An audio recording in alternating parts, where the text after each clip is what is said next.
নমস্কার বন্ধুরা, সবাইকে প্রণতি কিচেনে স্বাগত।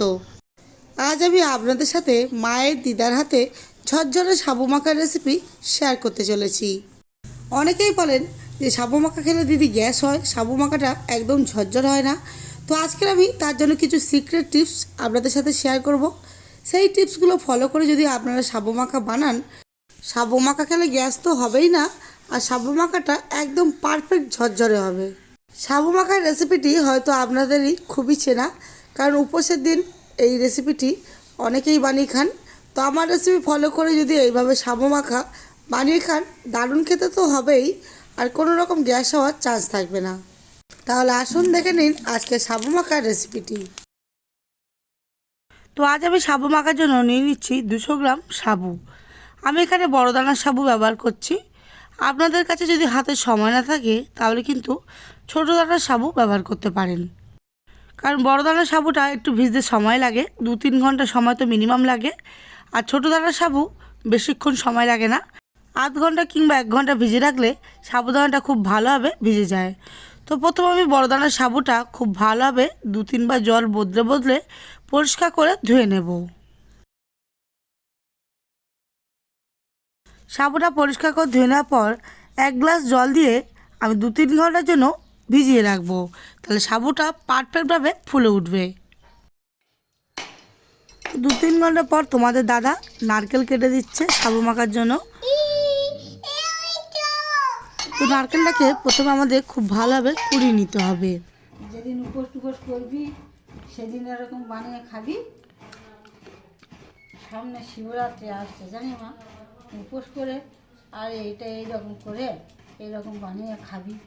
বা নারকেল কুড়ে দিলে ভালো, না হলে কুচিয়ে দিবি, সেও ভালো। যদি সময় না পাস কুচিয়ে দিবি। এই সাবু মাখা খেতে খুব সুন্দর, আবার শরীরে খুব উপকার, হেলদি খাবার। এই সাবু মাখা নারকেল করা দিলে আরও খুব ভালো হয়। আর যার যেমন ভালো লাগে সে সেই রকম করতে পারবে, কুচিয়ে দিতে পারো বা কুচিয়ে দিতে পারো। যে যেমন ফল খেতে ভালোবাসে সে সেই রকম ফল ব্যবহার করতে পারে এই সাবু মাখা। আমি সাবু মাখাতে ব্যবহার করব বেদানা, নারকেল কোড়া, সন্দেশ, আপেলের টুকরো, আঙুরের টুকরো, গুঁড়ো দুধ, এখানে রেখেছি বাদাম। আমি এখানে পেস্তা আর কাজু বাদাম ব্যবহার করছি, আপনারা যদি চান আলমন্ডও ব্যবহার করতে পারেন। ব্যবহার করব আমসত্ত্ব আর কিশমিশ, আর ব্যবহার করব বাতাসা। তো 2-3 ঘন্টা পর দেখুন আমাদের সাবুটা খুব ভালোভাবে ভিজে গেছে, আর জলটা কিন্তু আমাদের পারফেক্ট মাপের হয়েছে। সাবুটা একদম ঝরঝরে আছে, আর দেখুন ভিতরেও কোনো শক্ত ভাব নেই। তো এবারে আমি এক একে কুচানো ফলগুলো দিয়ে আর বাকি উপকরণ দিয়ে সাবুটাকে খুব ভালোভাবে মেখে নেব। তো বন্ধুরা, আপনারা আপনাদের পছন্দ মতো ফল ব্যবহার করতে পারেন, আর নারকেল কোরানোও ব্যবহার করতে পারেন, কুচানোও ব্যবহার করতে পারেন, সেটা আপনাদের আপনাদের স্বাদ মতো ব্যবহার করবেন। তবে এখানে কিন্তু চিনি ব্যবহার আমি করছি না, বাতাসা ব্যবহার করছি। চিনি ব্যবহার করলেই কিন্তু গ্যাসের প্রবলেমটা হয়। তো আমি এখানে লিকুইড দুধ ব্যবহার করছি না, লিকুইড দুধের পরিবর্তে গুঁড়ো দুধ ব্যবহার করছি। গুঁড়ো দুধ আর বাতাসার ফলে আমাদের যে গ্যাসের প্রবলেমটা হয় সেটা আর হবে না। তো বন্ধুরা, আমার রেসিপি ফলো করে একবার অন্তত বানিয়ে দেখুন, দারুণ খেতে লাগবে। আর এইরকমভাবে সাবু মাখা করে খেলে অনেকক্ষণ পেট ভর্তিও থাকে।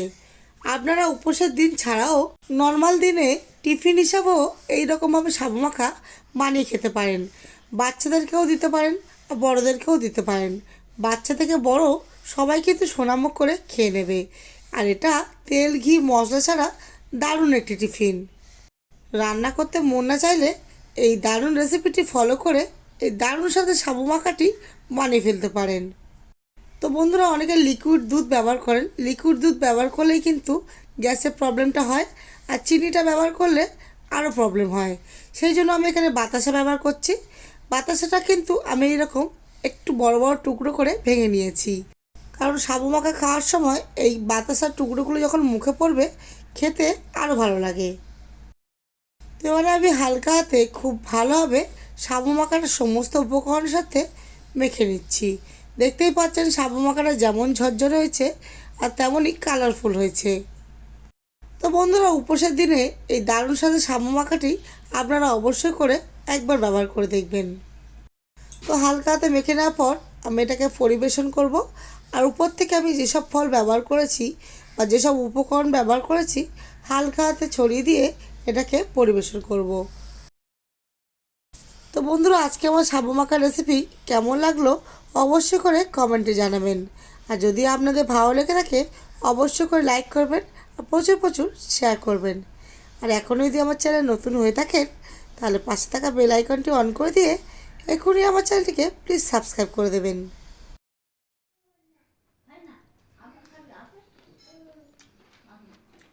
খুব সুন্দর হয়েছে পনতি, দারুণ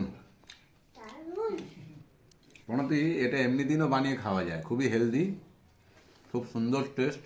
সবসময় রান্না যদি না করতে ইচ্ছা ভালো লাগে আপনারা এরমভাবেও করে খেতে পারেন। পেটটা ভালোই ভরে, দারুণ টিফিন।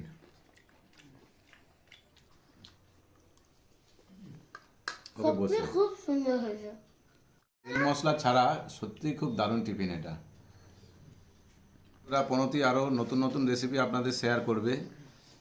এইভাবে আপনারা পনতিকে সাপোর্ট করুন। আর এখনও যদি সাবস্ক্রাইব না করে থাকেন পনতি কিচেনকে, এক্ষুনি আপনারা সাবস্ক্রাইব করে দিন। তাহলে বন্ধুরা, দেখতেই পেলেন আপনাদের দাদা খেয়ে বললো সত্যি খুব ভালো হয়েছে। তো বন্ধুরা, এইরকম দারুণ দারুণ রেসিপির আপডেট পাওয়ার জন্য পাশে থাকা বেল আইকনটি অন করে দিয়ে এখনই আমার চ্যানেলটিকে প্লিজ সাবস্ক্রাইব করে দেবেন। তাহলে এইরকম রেসিপি যখনই আপলোড করব সঙ্গে সঙ্গে সবার আগে আপনার কাছে নোটিফিকেশান পৌঁছে যাবে। তাহলে আজকের মতো এই পর্যন্ত। সবাই ভালো থাকবেন, সুস্থ থাকবেন। আবার দেখাবো নতুন কোনো রেসিপি নিয়ে। আজকের মতো টাটা, বাই বাই।